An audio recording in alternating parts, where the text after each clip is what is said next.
What's up, guys? This is Praizist here, and today I'm going to be showing you guys how to make your artwork look more realistic.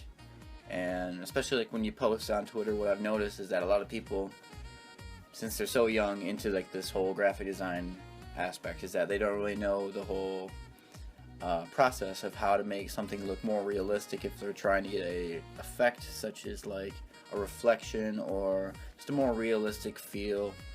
That could be added with like blur and noise, and I'll be showing you guys how to do that throughout this video. But right now what you guys are looking at is a header that I did for Iker about a couple years ago, I think, and I started to learn these aspects from this mainly.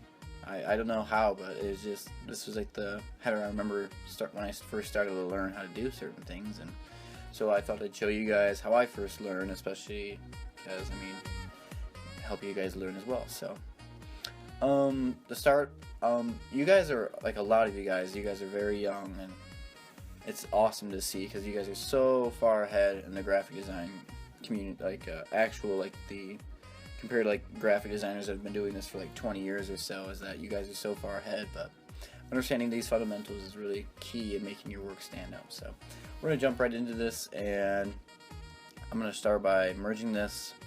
And so what you want to do is, like, after you get like your finalized project, so what you see here is what I have. This is prior to the effects. Is that, so what a lot of people do, and this is the first tip, is that I'm going to be working with RGB. A lot of people frown upon this a lot just because they don't understand how to use it. And a lot of people just put it on a 2D like text header and just RGB the crap out of it, and I'm not sure why. It does not look good, so please stop doing that. But if you have something metallic, or you want something to shine a little bit more, like let's say like the glow style that's been going around that I did with the thumbnails and my other artwork that I've been doing, is that these glowing edges will really stick out if you know how to do it. A way that I do it, I don't use the magic bullet looks, and I just do it manually. So I just do Control T, control it. But first what you want to do is double click on the top layer that you duplicate, go down to channels, click green. For this I kind of mess around with the colors because, I mean, it's not a huge deal, but what I like to do for like gold is do green and purple, and that really affects the look of it. And I do about 0.8 and then 0.8, and what this does is it kind of spreads apart the channels. So this is before, this is after. I'll probably do a little bit more, but it spreads apart the color channels, which happens in nature when reflections happen, and it's like prism refraction, if you've ever heard that before. I know a lot of you guys actually kind of like that stuff when it comes to like Pink Floyd. He had that as an album cover. I'll show you guys that really quick. But RGB is really just a simple method that you can do, especially with metallic or glowing things. But it adds a cool effect. I mean, it makes things look much more realistic. But this is the prism refraction, which is what I'm talking about. And objects that have a slight transparency will always give off some type of light, along with when you take a picture, or if you just look through a glass, is that it will shine off a certain tint of either blue or red or green or purple, and just those type of color spectrums that are refracted off of either the glass or the light beams. But so this is a nice little effect that you can do. I mean, this is a little bit too much, so like what you'd probably want to do is do slightly a little bit less than that, so like 0.1 or something. I don't know, you gotta play with it to learn how to do it. But so something like that. So that's good. So that's the first tip, is that you want to do like an RGB if you want to get like a glowing edge type of thing, but do not use it on simple things that don't have dimension or some of that, because it does not look very good. But duplicate that layer, and we could start over. We don't need to use the RGB. And this other effect that I use is a blur. So what you want to do after you merge all your stuff is duplicate, filter, blur, Gaussian blur, and don't make it too crazy because it was like 50. Do like a radius of like 1 to 2, and do this, and start erasing. but you want to erase like your main focal points, which would be obviously the lettering here and certain aspects of it that you want to stick out. So I want to get like the drips coming out a little bit more, so you just erase around where you want like your main focus to be, and don't erase where you don't want your main focus to be.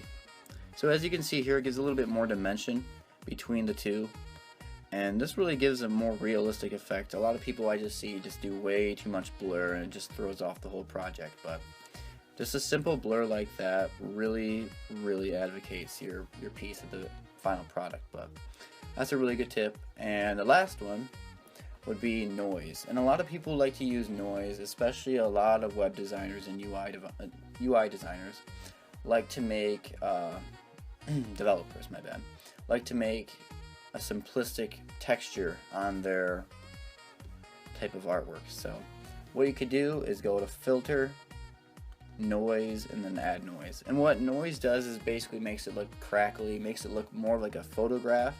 It just adds a certain texture that makes it kind of look crackly. And I like to use this a lot if like my artwork is like, I want to go for like a deeper grunge. But as you can see here, it's a subtle effect, but it's quite noticeable if you put it at like the right position.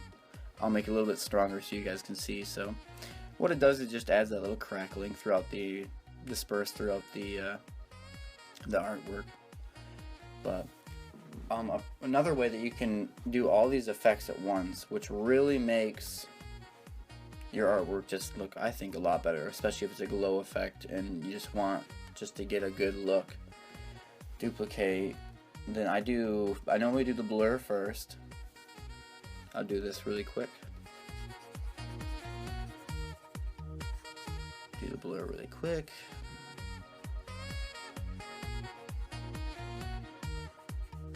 Do the blur first, and then you move on to, you merge this down with that one.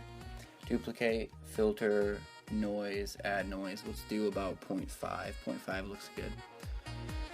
So then we merge that, and so you have the blur and your noise, and you duplicate once more, go to channels, and then do like the RGB split. And this really is a cool effect that you can add. And I'm not quite sure when I kind of thought of this, but it really adds a cool effect. And then a final thing that you could do, it's optional, is duplicate the layer one more time and then sharpen. Filter, sharpen, and then sharpen. This just makes it stick out a little bit more, and just makes it glow a little bit more than without it. So hopefully these tips have helped you guys. These have really helped me with my artwork, especially when I try to approach a more realistic effect. But hopefully this has in some way helped you guys out. But a lot of the times people don't really understand how the fundamentals are so important. But here, I'll do like another example on this really quick and show you guys how RGB can really affect a piece. So I'll do this really quick for you. But you just need to know how to do it, and that's what a lot of people have been struggling with in the community, is that I see just people throwing it on at random, and too much RGB can throw off your project as well. So play around with it, make sure it's not too much, not too little type of thing, but really grasping the concept of it is quite important. So even something like that, not too crazy, but just like a little bit more. Here, I'll do this one more time.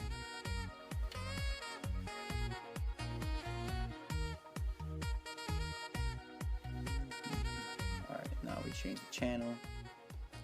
Change the channel like on TV. And there you go. There's that little RGB effect that kind of, it just brings out the more realistic feel of, like, let's say a photograph or something that's looking through like a lens.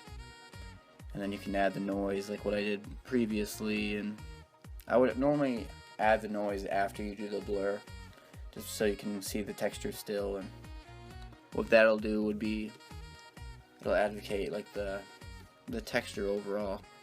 And then you can see like this blur bringing out the main focus points that you want, such as the face with him, and it just looks better. I think it looks much more realistic.